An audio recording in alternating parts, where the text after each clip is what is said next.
inspirasyon para itayo ito? Like, ang dami-dami na kasing CEO ng mga wellness product. Honestly, gusto ko lang din talagang magkaroon ng sariling brand.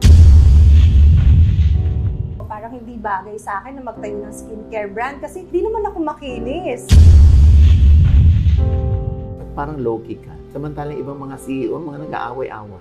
Alam nila yon, iyak pa ako sa social media. Doon ko na-discover na may pera pala online. Nagalit sa amin. Hindi peke yan. Paano magiging peke yan? Binili yan sa ganito, sa ibang bansa, sa Amerika, ganyan. Paano ka na-scam, Miss Ana? Ninang ng anak ko na nagulat na lang ako na wala ng parang bula. That's 14 million. Paano mo na babalanse yung oras mo sa family? Halos hindi ko sila makita, hindi ko na sila nakakausap. Ramdaman ko na yung loob ko hindi ganun kalapit sa kanila. Ang hirap tanggapin. Siyempre, alam mo yung pag narinig mo yung mga ganyang bagay, it means hindi na siya masaya.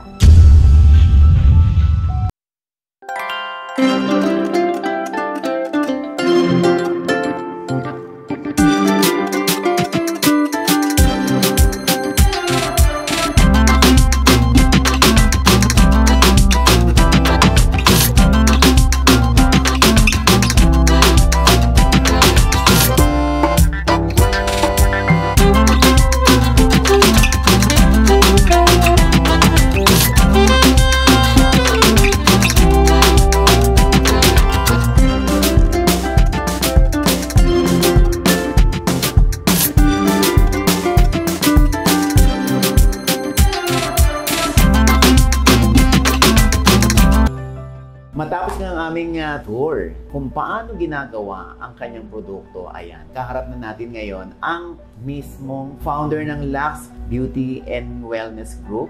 Siyempre, siya rin yung kilala bilang luxury bag guru, Miss Ana Magawa. Hello, Mama Oji. Ayan. Thank you so much. Maraming salamat for this interview. My pleasure and honor na ma-interview na isang OGD. Uy, na-shock naman ako sa sa manufacturing ng iyong produkto, no? Ang dami masyado. Pero nagsimula naman si Miss Ana nung digital sa pagsisell ng mga luxury bags. Luxury bags. So, paano nagsimula yung pagbebenta mo? At bakit luxury bags ang binibenta mo noon? Simula yung pagbebenta ko, kasi before hindi talaga into luxury bags yung binibenta ko. Nasa mga low-end bags ako noon. Until one time, may nagpahanap sa akin ng isang Louis Vuitton na PD, 3T na pre-love or second-hand bag. So yung budget niya is 25,000. So sabi ko that time, kaya ko ba to? Parang very naman ako noon na syempre nagtiwala sa akin na ako yung pinahanap, diba? So search ako online, dami kong hinanap, ganyan. Until nakakita ako, uso-uso pa dati yung mga Japan pre-love. And then nakipag-meet up ako, syempre kasi first time ko. First time ko rin makakahawak ng tunay or original na Louis Vuitton bag. Kasi wala naman ako niyan. Sabi ko nga, hindi ko kilala yung mga branded or luxury bags before dahil kahit isa wala ako niyan. Until, sabi ko, ay, ganito pala ang itsura ng isang totoong Louis Vuitton bag. Ang gaan pala. And then, syempre, tinreasure ko yung moment na yon. Very memorable sa akin yung moment na yon. Naibenta ko ngayon yung bag. So, nabili ko yung bag 20,000. Nabenta ko siya 25,000. Kasi yun yung budget. And then, natuwa ako. Kasi sabi ko, ang galing. Isang bag lang yung binenta ko, 5,000 agad yung kinita ko. Diba? Parang ang saya-saya. Eh, syempre, that time, walang-wala pa naman tayo sa buhay. Diba? And yung binibenta ko na mga ibang bags, na mga parang kailangan ko munang magbenta ng mga 10 o 20 bags bago ko makuha yung 5,000 na yun. Talaga? So doon ako nag-isip, sabi ko, bakit kaya hindi ko subukan na mag-level up into luxury bag? So inaral ko. Unti-unti, nag-ipon ako, in-explore ko yung pre-love or second-hand market until nakapag-put up ako ng mini showroom sa garahe ng inuupahan namin na bahay. And of course, yung post online. And sabi ko nga, binenta ko muna yung sarili ko sa mga tao kasi paano naman sila magtitiwala sa akin? Magde-deposit sila ng napakalaking halaga, di ba? Without knowing na tunay ba or dadating ba sa kanila yung product na so paano? Nagpo-post ako online, pinapakita ko yung sarili ko. And then, yun nga, yung mini showroom, nag-invest ako doon para at least may mapuntahan sila. If ever na gusto nilang makita, kasi uso yung mga scammers before, di ba? Hanggang ngayon? Hanggang ngayon, yes. Totoo naman yan, hanggang ngayon. So, doon ako nag-invest. Pero, nung bata ka pa, manegosyo na ba utak mo? Business-minded ka na ba? Oo, medyo ano na yung utak ko nun eh. Parang, alam mo yung nagkikrave akong kumita ng sarili kong pera. Like, di ba, usong-uso yung mag-iipon kayong magpipinsan, magkakapatid sa isang bahay. Pagka, ang TV na, Princess Sarah na, yung mga batang 90s. Ngayon, bago magsimula, pupunta na ako sa tindahan. Bibili ako ng uso nun yung mga tsokolate or candy na tigbebe 5 pesos. So, dos yun, 2 piso. Pagka binili ko, pag binenta ko, 250. So, doon ako nag-start. Nakakailang pakete ako ng ganyan. So, anong ginagawa mo dun sa kinikita mo? Binabibili ko ng mga bagay na gusto ko. Iniipon ko. And then, nadala ko yun. Hanggang high school ako, college ako, at kahit nung may trabaho pa ako, na palagi akong may sideline na may binibenta palagi. And nakatulong siya somehow sa akin kasi naging self-supporting student ako nung college ako kasi yun nga, nakwento ko na to before sa mga Luxers na viewers natin na hirap kami na itaguyod yung pag-aaral ko nung college ako. So, napilitan akong mag-transfer from private school to a state university, which is in Lokban, Quezon. And doon naman, nag-student assistant ako, nagpabantay ako ng computer shop, ng school, may bayad ako 30 pesos per hour. Tapos pagka-vacant time ko, namimigay ako ng flyers sa labas ng school, sa mga estudyante na gusto rin magkaroon ng part-time income. Kasi that time, nag-networking ako, pumasok ako sa networking, and kumikita ako. Nag-chumicheke ako, which is nagagamit ko para sa schooling ko. Ikaw talaga nagpaaral sa sarili mo? Hindi pa yun. Meron din akong sari-sari store sa higaan ko, sa boarding house namin. Siyempre, para yung mga boardmates ko, hindi na sila lalabas. Diba? Saan ka na sila bibili? Oo, grabe. Ganun ka ka-enterprising. Yes. Pero ang nagtulak sa'yo, yung kahirapan ba ng buhay? Hirap ka ba sa buhay ng araw? Well, hindi naman sa sobrang hirap na katulad ng mga nakikita natin sa kalye na talagang sila talaga yung sobrang hikahos talaga na isang kahit isang tuka. Kasi ako naman, may mga tiyahin naman ako. Yun nga lang, yung mga kapatid ko, syempre, that time, nag-aaral din sila. Kumbaga, may kanya-kanya rin kami, syempre, sinusuportahan ng buhay. And yung parents ko naman, kahit pa paano, kumikita din naman. Hindi nga lang sapat. But siguro, pwedeng part na dahil sa kahirapan ng buhay, pero hindi rin kasi gusto ko yung ginagawa ko. Hindi siya yung dahil kailangan kong kumita, kaya ko siya ginagawa. It's because masaya ako sa ginagawa ko and nafu-fulfill ko yung mga gusto kong mabili para sa sarili ko and at the same time, makatulong na rin sa magulang ko. Itong Lux Slim, paano ka nagka-idea na ito yung itayo mo, ito yung inegosyo mo? Yung Lux Slim, nagsimula kasi yan sa Lux Skin. So, yung skincare mo na yung nauna. After 6 months, biglang lumabas si Lux Slim. And dun na nabago talaga yung mundo ko into this kind of beauty and wellness venture. Kasi, nung una, sabi ko, parang hindi bagay sa akin na magtayo ng skincare brand. Kasi, hindi naman ako makinis. Hindi naman ako, parang feeling ko, sa bag na kasi ako nakilala, diba? Kumbaga parang sa akin, okay na ako na nasa bag business ako. Pero yung mga tao, Miss Ana, labas ka naman din ng sarili mong produkto para makabili din ako kasi hindi ko pa afford yung mga bags mo. Nakakatuwa na they are willing to support you dun sa mga alam nilang paraan. So, isa yon na napaisip ako, sige, bakit hindi ko subukan? And then, yung Lux Slim na buo siya because unang-una para sa sarili ko din kasi struggling akong pumayat So, isa yun sa mga struggles ko sa buhay na pinagdaanan. And nakita ng tao na effective yung product sa akin. Kasi lahat naman yan, ako yung unang gumagamit So, bago ko i-introduce sa tao, nasubukan ko muna, nagamit ko muna. And they saw it, nakita nila. Because ako kasi, very transparent ako sa mga tao na kung ano yung iniinom ko, ano yung ginagamit ko, pinapakita ko talaga. Pinapakita ko talaga sa kanila. Hindi mo ba ma-imagine na lalaki ng ganito yung mga negosyo mo? Nung una, hindi. Actually, hindi ko na-imagine na papasok ako sa mundong to. Yun yung unang-una. Kahit yung mga nakakilala sa akin nung high school ako, college ako, tahimik lang yan si Ana Paano siya naging ganito? Yung alam mo yun, pag nakasalubong mo ako, nakaganto lang ako. Nakatungo lang ako. So yung pagharap sa camera, yung pagiging engaging sa mga tao, di ba? Parang siguro na-develop na lang din sa akin. Kasi unang-una, nagsimula ako sa pagbablog ng mga bags. Diba? Nagtuturo ako ng mga real versus fake, ganyan. Kasi may mga pumupunta sa shop dati, bawa gusto nila magbenta or magpa-consign, hindi nila alam, peke pala yung nabili nila. So ako naman, syempre minsan nakakahiya na magsabi kay ma'am ng derechahan, ma'am, peke po yung bag mo. minsan naaano rin kami kasi minsan may mga ganong na moment, may mga ganong time na nangyari, nagalit sa amin. Hindi peke yan. Paano magiging peke yan? Binili yan sa ganito, sa ibang bansa, sa Amerika, ganyan. Binigay ng kaibigan ko yan. So, may mga time na ganon. So, may mga time din naman na, alam mo yung na-appreciate nila na sinabi namin sa kanila yung totoo. After namin i-explain, ipaliwanag sa kanila na, ma'am kasi po ganito, ito po kasi dapat, ganito po dapat. Minsan mahirap din talaga magsabi sa customer na fake yung bag nila. Kasi hindi natin alam, pwedeng magalit sila, ma-offend sila, or ma-appreciate nila. Actually, doon ka nga nakilala, no? Kasi yung isang kaibigan ko, na magkawas, ay yung sa luxury bags. More than Luxlim, ha? More than Luxlim. Doon ako unang talaga nakilala. Siguro, nakatulong yon na nakilala ko into that luxury industry to develop yung credibility and trust na meron ako, na pinangahawakan ko for Luxlim brand, for the Lux Beauty and Wellness brand. Siyempre, binild ko na yung pangalan ko, di ba? Yung reputation ko. So, bakit ko naman sisirain para lang kumita, di ba? Nagkaroon ka ba ng inspirasyon para itayo ito? Like, ang dami-dami na kasing CEO ng mga wellness product. Honestly, nung una, gusto ko lang din talagang pagkaroon sa sariling brand.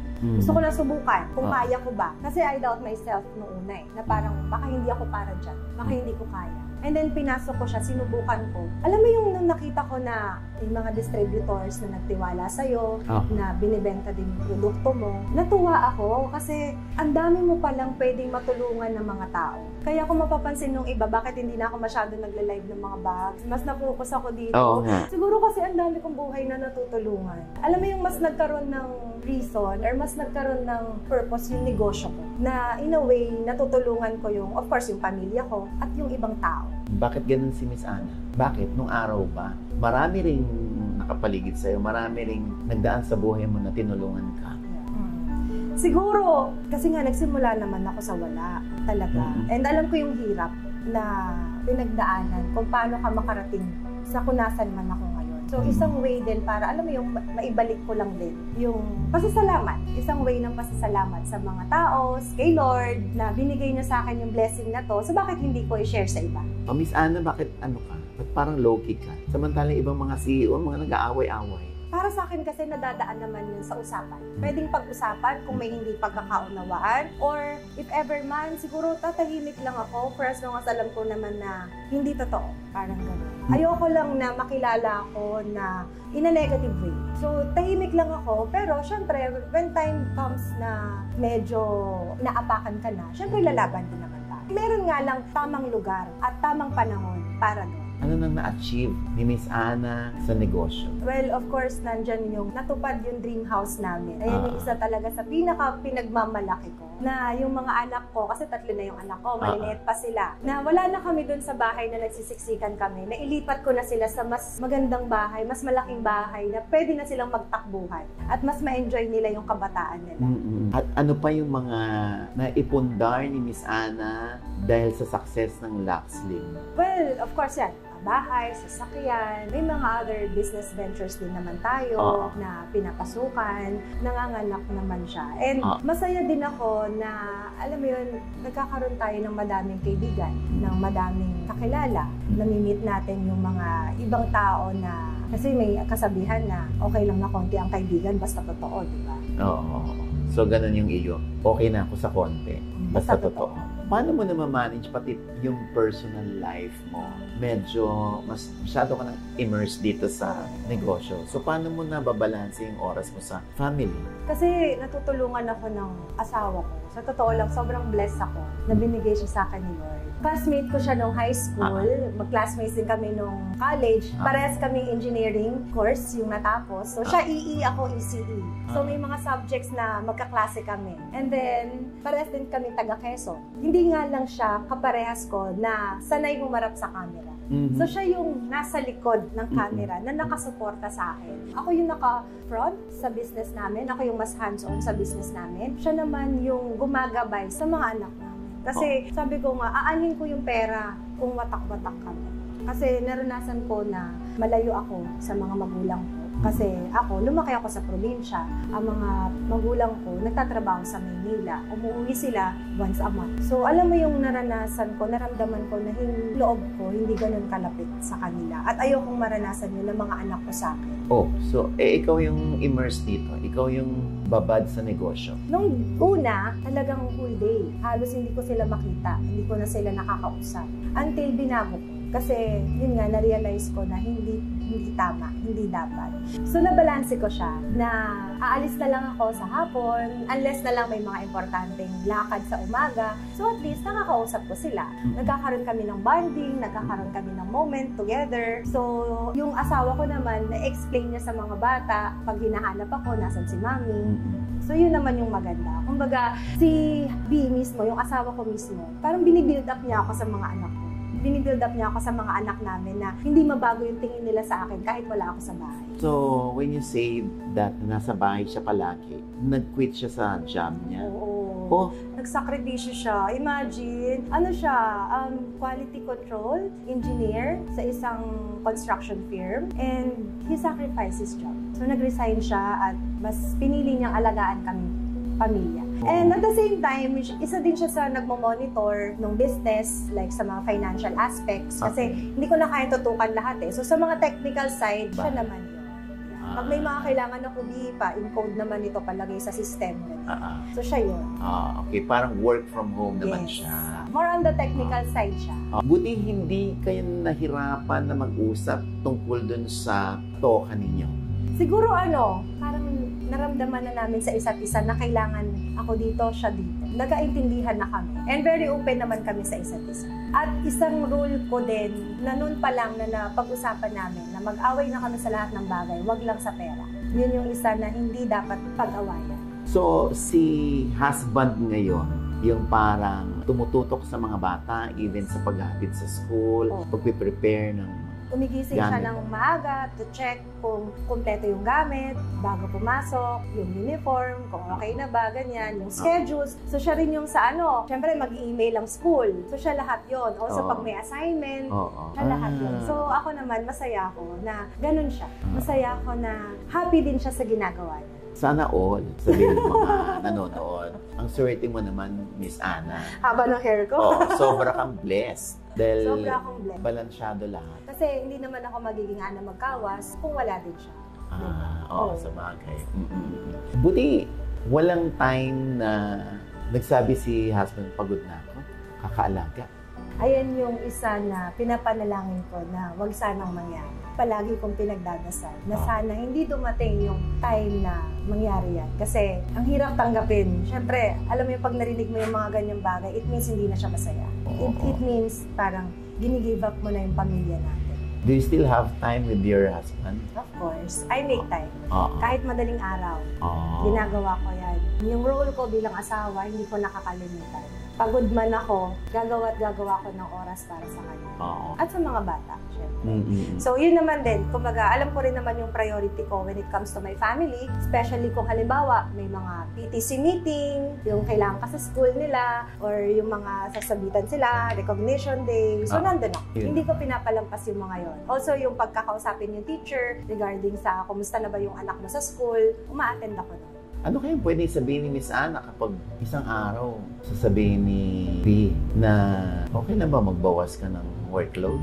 Well, hindi ko naman kung hiniling niya, bakit hindi?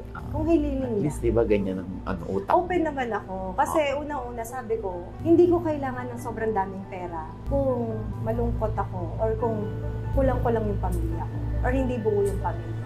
Kasi yun pa rin yung napakahalagang yaman. Yun yung nag-iisang yaman na mahirap i-keep. Madaling kitain ng pera eh. Pero yun, mahirap, di ba? Mahirap. Kaya as much as kaya kong pangalagaan, gagawin. Miss Ana, ano yung na-realize mo sa buhay? Sa lahat ng pinagdaanan mo, ano yung na-realize mo? Tama pala. Madami akong na-realize sa buhay. Like, hindi lahat ng nakapalibot sa'yo, totoo. Even at present time?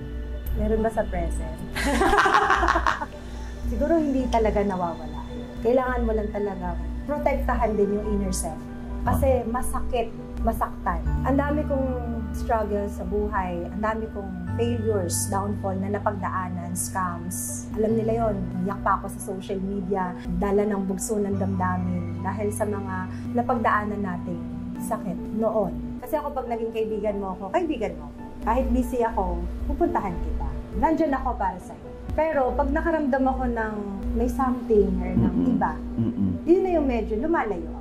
Kasi I want to protect myself first. Kasi napagdaanan ko na yan noon. So ayoko nang maulit pa yung proseso na kung paano ko pinagdaanan yung sakit na yun. Paano ka na-scam, Miss Ana? Siguro when it comes to scams, kotang-kota ako. Ang dami, hindi lang 2, hindi lang 3, hindi lang 5, madami. Pero isa yung pinakamalaki na naranasan ko, buntis ako noon sa bunso ko, ninang ng anak ko, na nagulat na lang ako na wala ng parang bula. That's 14 million. Oh my God. Na hindi ko alam kung paano ko sasabihin sa asawa ko kasi syempre malaking halaga yon. Pinautang mo ng 14M? Mga bags. Ouch. Nagpatong-patong. Sabi ko sa'yo, madali akong magtiwala. Na yung cheque na ipon ng ganyan. Kalbog lahat. Walang funds. Nawala siya eh. Nagtago. Up to now? Up to now. Oh my God. And that time, buntis ako. So, alam mo yung reaction ng asawa ko. Gusto niyang magalit, pero hindi niya magawang magalit. Kasi baka may mangyari sa akin, syempre. Di ba? And kilala niya rin yung tao. Nakakaloka. Nakakalungkot lang na after ng lahat, alam mo, hindi pala sapat na magkaibigan kayo. Oo nga. Hindi mo masasabi ang... Grabe, 14 million na loko ka. Mula noon, natuto ka na. Hindi pa rin eh. Talaga? Nasundan pa. Oh my Nasundan God. pa. So, more than 14 million. Hindi naman. Hindi naman na umabot sa ganun. Pero malaki pa rin. Kaya lang, yun nga, hindi tayo natututo. Mahirap eh. Ang hirap maging mabait sa totoo lang. Mahirap maging mabait. Yun yung talaga. isa sa mga weaknesses ko na kailangan kong ma-overcome. So, ito naman ang kapalit. Success. Sabi nga ng More mga than. ibang kaibigan ko na nakita nila yung journey ko simula noon hanggang ngayon. Grabe din yung mga pinagdaanan. Grabe din yung mga dumating na bagyo sa buhay namin mag-asawa. Pero tingnan mo naman yung kapalit. Tingnan mo naman yung blessings. Kasi, kumbaga, binagyo naman ako ng blessings. Hindi ka kasi naging salbahing tao. Siguro, isang reason yun, hindi ako marunong maghigante. Isang rason yun. Na parang sa akin, kasi ang ginawa ko, imbis na magmukmuk ako, imbis na umiyak ako ng umiyak, bumangon ako eh. Mas nagtrabaho ako. At mas in-enjoy ko kung ano yung meron kami. Kasi dati sobrang tipid ko sa sarili ko. Yung tipong parang, syempre may tindahan ako ng mga bags, di ba? Kailangan ko munang paghirapan yung, kung gusto kong magkaroon ng sapat sa sarili ko, kailangan ko munang paghirapan. Ngayon, pag gusto ko yan, gusto ko yan. Kesa mawala ng parang mula yung pinaghirapan. Pinatawad mo na yung kumare mo? Hindi pa ulit kami nakikita eh. So hindi ko pa alam. So ngayon, every time may lalapit sa yung mga tao, may duda ka na ba agad o trust agad ang ibinibigay? Yun nga sana yung gusto kong mangyari sa akin eh.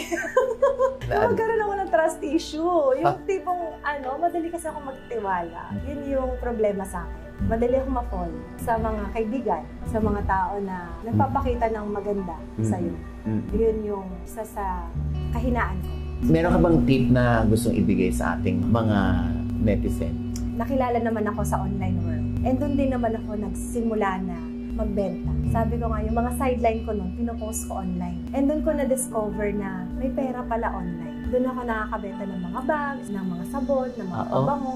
And bago din ako pumasok doon, syempre, nandyan yung mga sideline ko, nag-i-Avon ako, Natasha, lahat ng mga direct selling. Binibenta ko yan. Kada uuwi ako sa amin, mag-aalok ako. Alam mo, kailangan niya ng sabi nila nasa dugo daw yan eh. Kumbaga, hindi lahat biniyayaan na marunong magbenta or marunong makipag-usap sa tao. Pero, naaaral yan. Kayang i-develop yan. And then yung pwedeng gawin ng mga viewers natin ngayon.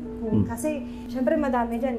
Mahihiyain ako eh. Hindi ko kayang humarap sa camera. Ganon din naman ako doon. Sobrang mahihiyain ko rin tao noon. At kailangan lang talaga nating humugot ng lakas ng loob.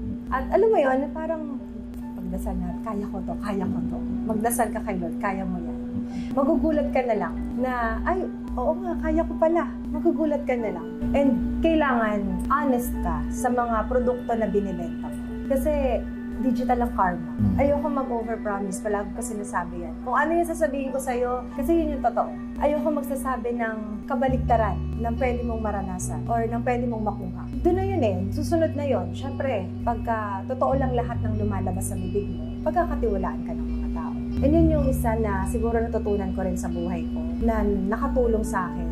Na yung ginawa ko noon, na naging honest ako sa mga scratches, ng bags na binibenta ko, na pag may dumi, may sulat ng ballpen, sinasabi ko. Doon ko nag-gain yung trust ng mga tao. Na ay oo, sinabi na yan sa live niya. Kaya alam na nila, ano yung natanggap nila. Ayun. Hindi yung magugulat na lang sila. Sabi mo, walang gasgas. Bakit ang laki ng gasgas? Kumbaga, nagbibuild ka ng trust sa mga tao. And of course, kausapin mo sila. Kailangan hindi natatapos yung bentahan sa nabentahan na kita, babay na. Diba? Ang gusto ko long term tayo. Ang gusto ko, bibili ka ulit. Yun yung pinaka gusto ko. Na pag uminom ka ng Luxlim ngayon na ma-OG, order ka ulit sa susunod. Kasi nagustuhan mo. Ano may papayo mo dun sa mga nangangarap na maging magkawas someday? Naniniwala ako na lahat tayo may time to shine. May kanya-kanyang panahon tayo. And si Lord lang ang nakakaalam. But of course, kailangan nating pagtrabahuhan bago tayo makarating dun sa punto na yun. Kaya huwag kang susuko. Huwag mo sukuan yung pangarap mo or kung anong gusto mong mangyari sa buhay mo. And magugulat ka na lang. Si Lord na mismo yung magdadala sa'yo unti-unti doon. Kasi ako hindi ko naman na-imagine na makakarating ako kung nasan man ako ngayon. Hindi ko na-imagine na magiging Miss Anna magkawas ako. And pag narating na natin yung point na sa tingin mo nakuha na natin yung success or yung goal or kung nasan ka na ngayon, huwag ka pa rin susuko. Huwag ka pa rin titigil. Kailangan i-maintain, pagpatuloy, at pataasin pa natin. Kasi yun yung pinakamahirap Siyempre, ayaw natin na nandito ka na, biglang babagsak. Siyempre, ang pinaka-goal natin, andito ka na, pataas pa tayo. So, huwag tayong tumigil na ipagpatuloy lang at pagpatuloy. Kasi the more na we are hunger sa success, the more din na mas marami rin tayong natutulungan at mas marami tayong mga tao na nabibiyayaan. Diba? And of course, huwag natin kalilimutan si Lord. Siyempre, siya naman din yung reason kung bakit natin narating to. So, ibalik din natin sa Kanya through sa pag-share sa ibang tao yung blessings na nararanasan.